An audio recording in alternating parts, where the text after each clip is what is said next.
चौथे चरण के लिए मतदान लगातार जारी है और उत्तर प्रदेश में 37% मतदान अब तक हो गया है। जिस जगह हम मौजूद हैं रायबरेली में, यहां मतदान 40% से ऊपर हुआ है। पीलीभीत की बात की जाए वहां भी मतदान अच्छा है। फतेहपुर में मतदान भी 40% के पार गया है। लेकिन इस बार सभी की निगाहें जो हैं वो कई अहम सीटों पर हैं, क्योंकि 9 जिलों की 59 सीटें ऐसी हैं जहां पर इस वक्त वोट डाला जा रहा है।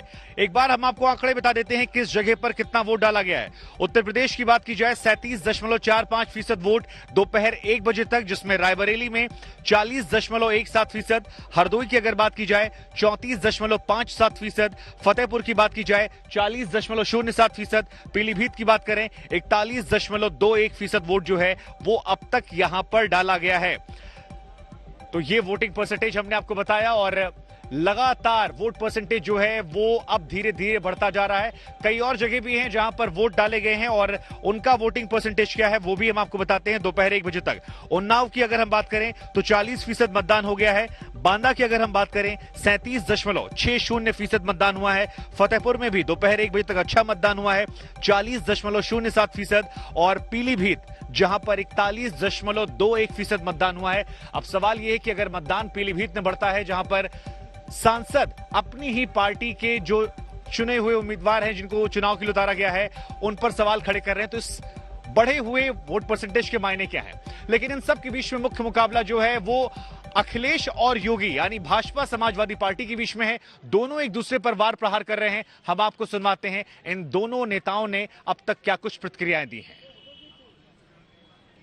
समाजवादी पार्टी जब सत्ता में आई थी 2012 में उसने निर्णय क्या लिया था भाइयों बहनों?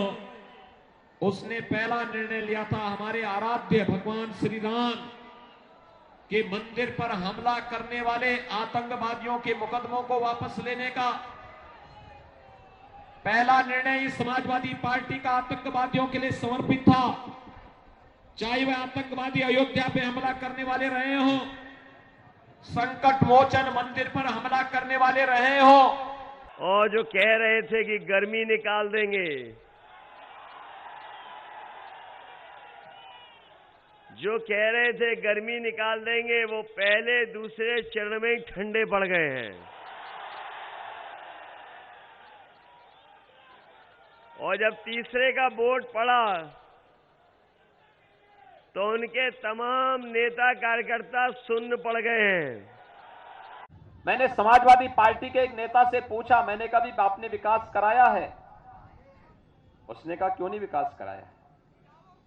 कहा कहां विकास है? आपका विकास कहां? मैंने कहा एक्सप्रेसवे, मेडिकल कॉलेज, हाईवे, बिजली।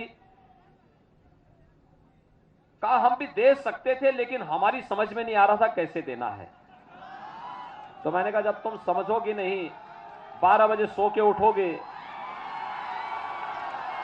12 बजे सो के उठोगे, 2 बजे तैयार होते होते 2 बज जाएंगे। बाद में कोई शिवपाल जी जैसा महाविद्वान आदमी जाके समझाएगा और फिर उसके बाद रटी रुटाई 2 बातों को कह करके फिर अपनी बात को आगे बढ़ाओगे तो समझ में आएगा क्या? बाबा मुख्यमंत्री कह रहे हैं कि हम 12 बजे सो के उठते हैं। जहां जा रहे हैं वहां कह रहे हैं कि हम 12 बजे सो के उठते हैं।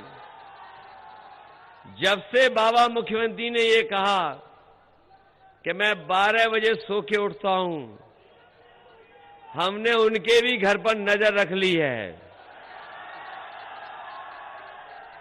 और याशिर शाह जानते होंगे कि हमारा घर और उनका घर एक ही दीवार है।